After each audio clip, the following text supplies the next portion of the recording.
वाईट वेळेत साथ सोडलेल्या लोकांकडे लक्ष देऊ नकोस, पण ज्यांनी वाईट वेळेत साथ देऊन चांगली वेळ आणून दिली त्यांचे मोल मात्र कधी विसरू नकोस. आणि अडचणी आयुष्यात नव्हे तर मनात असतात.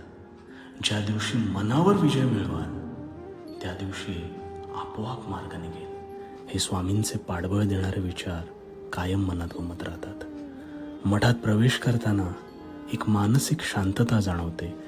शरीर आणि मन यांचा समतोल साधून घेण्यास अवश्य मदत होते.